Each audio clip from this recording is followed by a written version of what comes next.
Kumusta mga ka-Diskarte Chicks?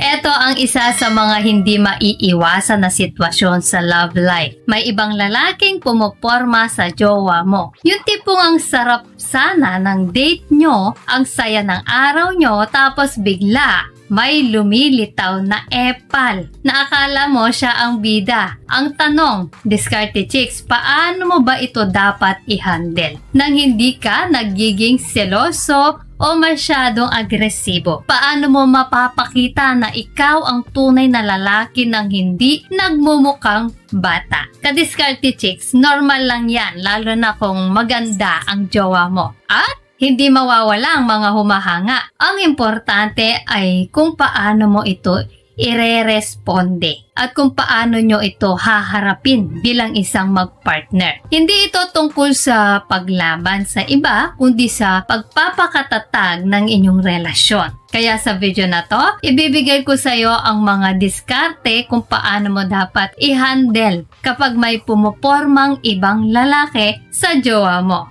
Tutulungan kitang maging confident, mapanatili ang tiwala at ipakita na ikaw ang tunay na nagmamay-ari ng kanyang puso. Excited ka na? Tara, alamin na natin ang diskarte sa pagiging isang confident at secure na boyfriend. Number 1, magtiwala sa iyong partner. Una sa lahat, Diskarte Chicks, ang pinakamahalagang puhunan mo ay tiwala. Kung may tiwala ka sa jowa mo, alam mong kaya niyang i-handle ang sitwasyon. Ang pagdududa agad ay mas makakasira sa inyong relasyon kaysa sa taong pumuporma. Ipagkatiwala mo sa kanya na may kakayahan siyang maglagay ng linya. Ang tiwala ang magiging kalasag mo laban sa selos. Number 2, maging kalmado at obserbahan. Kapag napansin mong may pumuporma, Diskarte Chicks, huwag agad sumugod. Maging kalmado, obserbahan mo muna ang sitwasyon. Paano ba nire-response ng jowa mo? Kung hindi naman siya nagbibigay ng green light sa pumuporma, wala kang dapat ikabahala. Ang pagiging agresibo agad ay nagpapakita ng insecurity, hindi ng pagmamahal. Number 3, magkaroon ng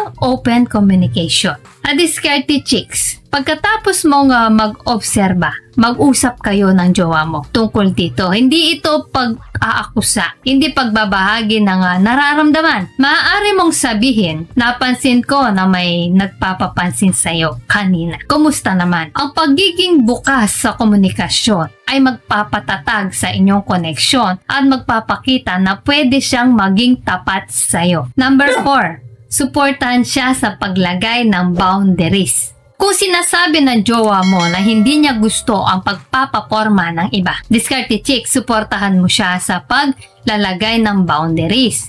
Huwag mong iparamdam na kasalanan niya ang atensyon na nakukuha niya. Sa halip, purihin mo siya sa kanyang katapatan at sa pagtatakda ng limitasyon. Halimbawa, magaling babe, ganyan nga. Alam mo na, ikaw lang ang para sa akin. Ang pagiging magkampi ay mahalaga. So number 5, ipakita ang iyong pagpapahalaga. Show your appreciation, higit sa lahat. Diskarte Chicks, ipakita mo ang iyong pagpapahalaga sa jowa mo. Regular na iparamdam sa kanya na mahalaga siya sa'yo. Pinahalagahan mo ang kanyang loyalty. Ang mga simpleng gestures ng pagmamahal at pagpapahalaga ay mas epektibo kaysa sa pagiging seloso. Ang pagpaparamdam ng seguridad sa relasyon ay ang pinakamagandang panlaban sa mga epal. Number 6, huwag mag-engage sa competition. Diskarte Chicks, huwag kang mag-engage sa competition sa taong pumuporma. Hindi mo kailangang patunayan ang halaga mo sa kanya. Ang pagiging superior o pag-aaway sa pumuporma ay magpapakita lang ng insecurity. Mas magandang maging mature at secure sa iyong posisyon bilang kanyang partner. Focus ka sa inyo, hindi sa kanila.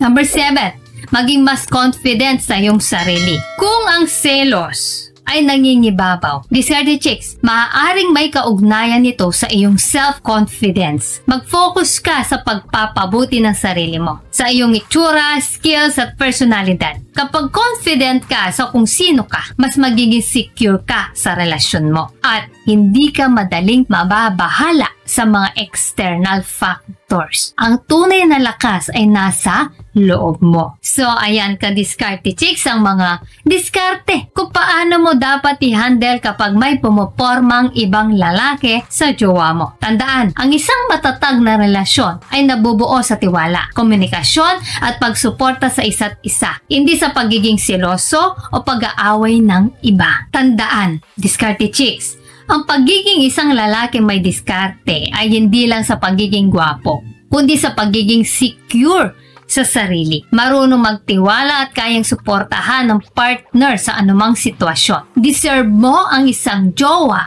na magiging tapat at ikaw lang ang pipiliin. Kaya ngayon, ang hamon ko sa'yo, kung nasa ganitong sitwasyon ka, maging kalmado at ilapat ang mga diskarteng ito. Ipakita mo na ikaw ang kanyang tunay na forever. Go for it, diskarte chicks! Kung nagustuhan mo ang video na to at nakatulong sa'yo para maging mas diskarte sa buhay, malaking tulong sa akin kung mag-like ka.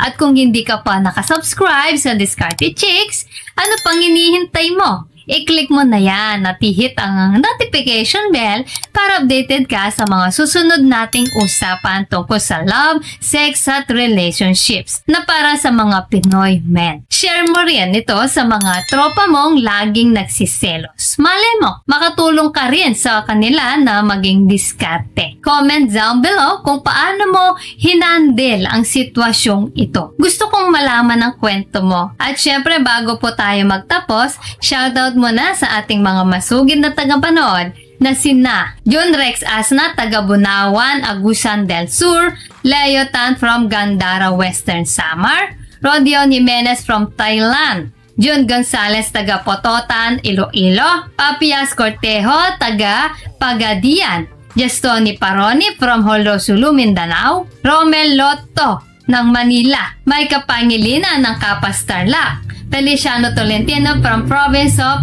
Ilocos Norte, Bernardo Cabanes from Daman, Saudi Arabia, at kay Peter Toledo watching from Kidapawan City. Guys, maraming salamat po sa suporta at panonood mga ka-Diskarte Chicks. At para naman sa mga hindi pa na-shoutout, gusto mong ma-shoutout sa next video? I-comment lang ang hashtag ka-Diskarte Chicks at sabihin ko anong topic ang gusto mong pag-usapan natin next.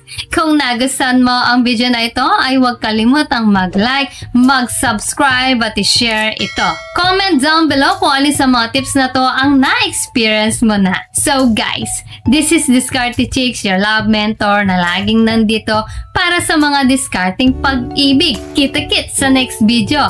Maraming salamat sa panonood. Ingat kayo palagi. Let's spread love.